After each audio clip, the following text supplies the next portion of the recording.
Assalamualaikum warahmatullahi wabarakatuh. Perkenalkan, nama saya Ayu Ramadhani Wicaksana dengan NIM 212111051 dari kelas S3B. Di sini saya akan menjelaskan mengenai kaidah-kaidah usuliyah. Baik, yang pertama ada al-ijtihad la yunqadu bil ijtihad, yaitu hasil ijtihad tidak bisa dibatalkan oleh hasil ijtihad yang lain. Dalilnya Quran surat Al-Anfal ayat 67 sampai 68 yang artinya tidak patut bagi seorang nabi mempunyai tawanan sebelum ia dapat melumpuhkan musuhnya di muka bumi. Kamu menghendaki harta benda duniawi, sedangkan Allah menghendaki pahala akhirat untukmu.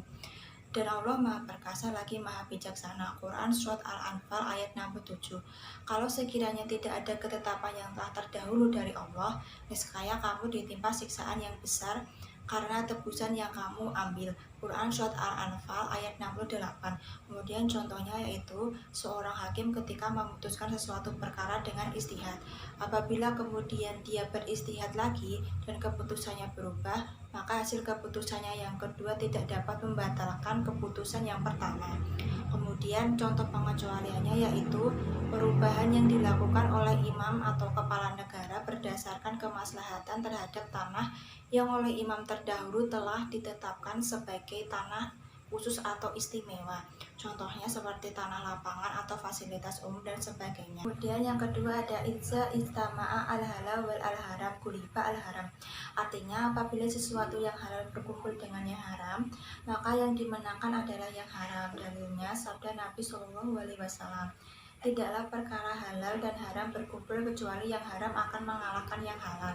Kemudian dari yang lainnya ada Quran Surat Al-An'am ayat 108 yang bunyinya, dan janganlah kamu memaki sesembahan-sesembahan yang mereka sembah selain Allah, karena mereka nanti akan memaki Allah dengan melampaui batas tanpa pengetahuan. Kemudian contohnya apabila dua potong daging, satu daging halal dan satunya lagi daging bangkai, sementara tidak diketahui mana daging yang halal, mana daging yang bangkai. Dalam kondisi ini sebaiknya meninggalkan semuanya karena sisi keharaman lebih dikedepankan daripada sisi kehalalan. Contoh pengecualiannya yaitu diharapkan bagi kaum laki-laki memakai baju yang ditenun dari bahan-bahan campuran seperti sutra, dan bagi laki-laki dengan kapas halal dengan catatan jika kain sutra yang digunakan relatif sedikit dibanding dengan kain kapasnya. Kemudian yang ketiga ada al-itsar bil qurbi makruhun wa fi ghairiha mahbubun, yang artinya mengutamakan orang lain dalam hal ibadah hukumnya adalah makruh, namun dalam hal selain ibadah adalah dianjurkan. Kemudian dalilnya yaitu Rasulullah Shallallahu Alaihi Wasallam bersabda, Allah dan para malaikatnya berselawat pada orang-orang yang berada di saf terdepan. Hadis riwayat An-Nasa'i 810 disahihkan Al-Albani dalam Sahih An-Nasa'i. Kemudian Al-Hasyr ayat 9 yang artinya mereka mengutamakan orang-orang muhajirin atas diri mereka sendiri, sekalipun mereka sendiri sangat membutuhkan atau dalam kesusahan. Kemudian contohnya yaitu seorang makmum memberikan sholat pertama pada orang lain dalam sholat berjamaah. Kemudian contoh yang lainnya yaitu seseorang memberikan air wudhu pada orang lain saat sedang kekurangan air sehingga ia tidak bisa berwudhu. Contoh pengecualiannya yaitu saat seseorang datang untuk sholat jamaah dan shaf pertama sudah penuh dan tidak ada ruang lagi untuk masuk ke shaf pertama, sedangkan di shaf kedua ia sendirian, maka setelah takbiratul ihram ia menarik orang yang berada di depannya untuk menemaninya di shaf kedua, dan sunnah hukumnya bagi orang yang ditarik untuk mundur dan menemani di shaf kedua. Pada kondisi ini sebenarnya orang yang ditarik tersebut kehilangan keutamaan taqarrub ilallah, yaitu pahala berada di shaf pertama. Namun hal itu tak masalah karena ia mendapatkan pahala yang lebih besar, yaitu pahala tolong menolong dalam kebaikan dan ketakwaan. Jadi pahala ta'awun tadi bisa menambah dan menutupi kehilangan pahala shaf pertama. Kemudian yang keempat ada at-tabi'u tabi, yang memiliki arti pengikut itu hukumnya mengikuti sesuatu yang dia ikuti. Dalilnya yaitu Nabi kita Muhammad Shallallahu Alaihi Wasallam bersabda, sembelihan janin itu mengikuti sembelihan induknya. Hadis riwayat Abu Daud dan Tirmizi. Contohnya menyembelih hewan dengan cara syar'i dan dalam keadaan hamil atau ada anaknya di dalam perutnya. Ketika kita sembelih dan anaknya ketika keluar sudah mati, maka anak yang belum disembelih tersebut boleh kita makan. Karena ketika sudah mati hukumnya mengikuti sembelihan ibunya. Namun jika janinnya masih hidup, maka itu perlu disembelih lagi. Karena di sini seakan-akan dia sudah berdiri sendiri dan tidak mengikuti ibunya. Kemudian contoh pengecualiannya yaitu pengikut menjadi gugur dengan gugurnya yang diikuti. Apabila hukum yang diikuti gugur, maka gugur pula hukum yang mengikuti. Contohnya seperti orang gila yang tidak berkewajiban sholat fardu, karena ia tidak disunahkan sholat sunnah rawatib. Kewajiban sholat fardu telah gugur dengan sendirinya. Sholat sunnah atau tabi menjadi gugur pula. Yang kelima ada tasarruful imam ala al-ra'iyah manutan bi al-maslahah. Artinya kebijakan seorang pemimpin terhadap rakyatnya bergantung pada maslahah. Pengertian yang lebih luas adalah segala aspek kehidupan yang meliputi kepentingan rakyat dalam suatu kelompok atau golongan tertentu harus ditetapkan dengan mekanisme musyawarah. Kemudian dalilnya yaitu Quran surat Asy-Syura ayat 38 yang artinya dan bagi orang-orang yang menerima atau mematuhi seruan Tuhannya dan mendirikan sholat sedang urusan mereka diputuskan dengan musyawarat antara mereka dan mereka menafkahkan sebagian dari rezeki yang kami berikan kepada mereka. Contohnya soal pembagian zakat. Seorang imam atau pemimpin yang masih dalam keadaan mampu tidak boleh mengutamakan dirinya dalam menerima zakat daripada rakyat yang notabene lebih membutuhkan. Contoh pengecualiannya yaitu apa yang dikatakan oleh Umar bin Khattab yang diriwayatkan oleh Sa'im bin Mansur. Sungguh aku menempatkan diri dalam mengurus harta Allah seperti kedudukan seorang wali anak yatim. Jika aku membutuhkan, maka aku mengambil daripadanya. Jika aku dalam kemudahan, aku mengembalikannya. Dan jika aku berkecukupan, maka aku menjauhinya. Kaidah ini menegaskan bahwa seorang pemimpin harus mengedepankan aspek kemaslahatan rakyat, bukan mengikuti keinginan hawa nafsunya atau keinginan keluarganya atau kelompoknya. Kemudian yang keenam ada al-hudud tasqutu bi al-syubhat, yang artinya segala hukuman atau denda yang telah ditetapkan dalam syariat karena kasus pidana digugurkan dengan sebab adanya ketidakjelasan perkara, maka hukuman-hukuman tersebut tidak boleh lagi ditegakkan. Kemudian dalilnya Rasulullah bersabda yang artinya hindarilah hukuman dari umat Islam sebisa mungkin. Jika ada jalan keluar bagi tersangka untuk bebas dari hukuman, maka bebaskan dia. Sesungguhnya kesalahan imam atau hakim dalam memberikan ampunan lebih baik dibandingkan kesalahannya dalam memberikan hukuman. Kemudian contohnya yaitu seorang laki-laki berzina dengan seorang perempuan yang ia yakini sebagai istri sahnya atau seorang hamba yang halal untuk disetubuhi. Maka dalam hal ini laki-laki tersebut tidak dapat dikenakan had, karena dalam peristiwa itu laki-laki itu melakukannya dengan keyakinan bahwa itu adalah zina halal, meskipun kebenarannya adalah wanita lain. Kemudian contoh lainnya adalah minum alkohol dengan tujuan menyembuhkan penyakit kronis, karena ada sebagian ulama yang membolehkan minum alkohol dalam kondisi seperti itu. Maka menurut hukum yang masih ada di kekhalifahan, hukum had tidak bisa ditegakkan. Contoh pengecualiannya yaitu tetap dihadkan seorang laki-laki yang menzinai hamba sahaya yang telah diizinkan oleh saidnya untuk disinahi orang lain.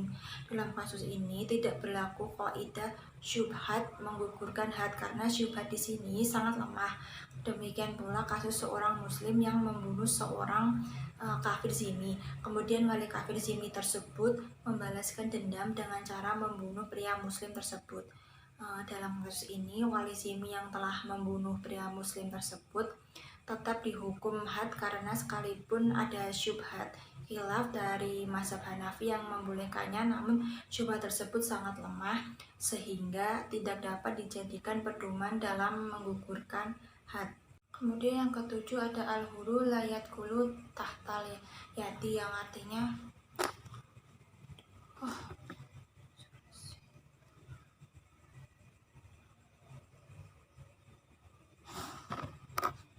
Kemudian yang ketujuh ada al-huru lahiyat hulu tahtal yadi, yang artinya orang yang merdeka itu tidak masuk dalam kekuasaan. Dalilnya Quran surat Ali Imran ayat 26 yang artinya, katakanlah Muhammad, wahai Tuhan pemilik kekuasaan, engkau berikan kekuasaan kepada siapapun yang engkau kehendaki, dan engkau cabut kekuasaan dari siapapun yang engkau kehendaki. Engkau muliakan siapapun yang engkau kehendaki, dan engkau hinakan siapapun yang engkau kehendaki. Di tangan engkaulah segala kebajikan. Sungguh engkau maha kuasa atas segala sesuatu. Kemudian contohnya seorang laki-laki yang berzina dengan budak perempuan meskipun dilakukan suka sama suka, namun laki-laki itu masih dapat dituntut membayar mas kawin, sebab budak perempuan itu mempunyai penguasa atau majikan yang memilikinya. Sebaliknya, kalau yang berzina atau disina itu perempuan merdeka, bukan hamba sahaya, berdasarkan kaidah ini, lelaki yang berzina tersebut tidak dapat dituntut membayar mas kawin, karena orang yang merdeka tidak berada di bawah kekuasaan siapapun. Kemudian seandainya mengurung orang yang merdeka dengan memperlakukannya dengan baik, kemudian dia mati karena tertimpa tembok yang roboh dan sebagainya, maka tidak wajib membayar ganti ruginya. Kemudian contoh pengecualiannya yaitu apabila yang dikurung itu adalah hamba sahaya dan mati tertimpa tembok yang roboh atau semacamnya, maka jika kasus seperti itu terjadi maka wajib membayar ganti rugi. Dan apabila orang yang mengurung tersebut wajib menanggung kemanfaatan hamba sahaya tadi selama ada dalam kurungan. 8. Ada al-harimu lahu hukmu ma huwa harimu lahu, artinya yang mengelilingi larangan hukumnya sama dengan yang dikelilingi. Dalilnya hadis Nabi yang artinya yang halal telah jelas dan yang haram telah jelas, dan di antara keduanya ada maslahah mutasyabihat yang tidak jelas hukumnya, yang kebanyakan orang tidak mengetahui hukumnya. Maka barang siapa yang menjaga diri dari syubhat, berarti ia telah membersihkan agama dan dirinya, dan barang siapa yang jatuh ke dalam syubhat, berarti dia telah jatuh kepada keharaman. Seperti seorang penggembala yang menggembala di sekitar pagar dari larangan, dikhawatirkan akan melanggar memasuki ke dalam pagar. Contohnya, kemuliaan masjid tidak hanya pada posisi bangunan bagian dalamnya saja, tetapi juga bangunan yang berada di depan masjid dan tidak terpisahkan dengan masjid, seperti teras masjid.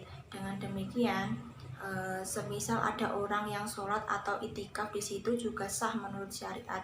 Berdasarkan kaidah ini, teras masjid masih dikategorikan masjid dan dihukumi satu bangunan walaupun antara teras dan ruangan dalam masjid terhalang oleh tembok ataupun jendela kaca. Sehingga jika dihukumi satu bangunan, maka sholat di teras masjid hukumnya sama dengan sholat di dalam masjid, dan sekat yang menghalangi antara teras dan ruangan dalam itu dianggap tidak ada. Contoh pengecualiannya, haramnya menyetubuhi istri dari jalur belakang atau dubur. Maka dalam hal ini yang diharamkan oleh syara adalah dubur istri yang mempunyai pembatas, yaitu pantatnya. Namun syara tidak mengharamkan kepada sang suami jika bersenggama dengan pantatnya saja.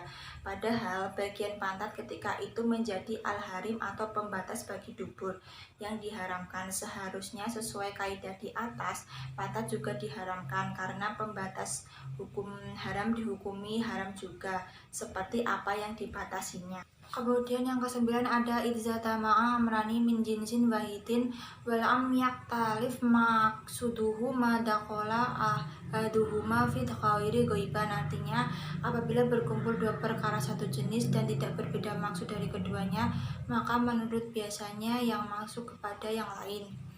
Dalilnya Nabi Shallallahu Alaihi Wasallam pernah berpesan kepada Aisyah radhiyallahu anhu, tawafmu cukup bagimu untuk haji dan umrohmu. Hadis inilah yang menjadi landasan hukum atas kaidah fikih idzatama amrani min jinsin wahidin walam yaktalif masduduhu madakola ahaduhuma fi ghairi ghaliban. Dalam kasus ini mencakup untuk haji qiron, haji dan umroh dilaksanakan bersamaan termasuk tawaf dan sa'i. Contohnya apabila orang hadas kecil berkali-kali, maka jika akan sholat hanya cukup berwudu atau bersuci satu kali saja. Kemudian contoh yang lain adalah orang yang datang di Masjidil Haram kemudian tawaf nazar, maka sudah termasuk di dalamnya tawaf kudum. Tetapi kalau tawaf ifadah tidak dapat masuk di dalamnya tawaf wadok karena maksudnya berbeda. Kemudian kaidah yang ke-10 yaitu imalul kalami aula min imalihi, yang artinya mengamalkan maksud suatu kalimat lebih utama daripada menyanyikannya. Dalilnya Quran surat Al-Hasyr ayat 7 yang artinya apa-apa yang didatangkan oleh Al-Rasul maka ambillah kesemuanya. Kemudian dalil lainnya yaitu dan orang-orang yang beriman itu ialah orang-orang yang berpaling dari perkara-perkara dan perkataan-perkataan yang lako. Al-Mu'minun ayat 3. Kemudian contohnya yaitu orang berwasiat memberikan hartanya kepada anaknya padahal ia sudah tidak mempunyai anak laki kecuali cucu-cucunya, maka harta harus diberikan kepada cucu-cucunya. Kemudian contoh lain yaitu jika ada suami berkata pada istrinya dan pada kambingnya, salah satu dari kalian aku ceraikan, maka sang istri dihukumi sudah dicerai. Kemudian yang ke-11 ada al-qoraj bi al-daman, artinya bahwa barang siapa yang memperoleh manfaat dari sesuatu yang dimanfaatkannya maka ia harus bertanggung jawab atas doror atau gurungu serta doman yang akan terjadi. Dalilnya yaitu hadis Nabi yang artinya bahwa seorang laki-laki menjual seorang budak maka budak itu bermukim di tempat pembeli. Dalam beberapa hari kemudian si pembeli mendapatkan cacat pada budak tersebut dan melaporkan kepada Nabi SAW. Maka Nabi mengembalikan budak itu kepada laki-laki yang menjual. Maka berkatalah laki-laki itu, wahai Rasulullah, ia pembeli telah mempekerjakan mengambil manfaat terhadap budakku. Rasulullah bersabda, hak mendapatkan hasil itu disebabkan oleh keharusan menanggung kerugian. Nah, kemudian contohnya ketika seorang menanamkan modal ke orang lain, kemudian memperoleh keuntungan dari sana, maka sebetulnya yang diperoleh oleh investor itu bukan pendapatan pasif.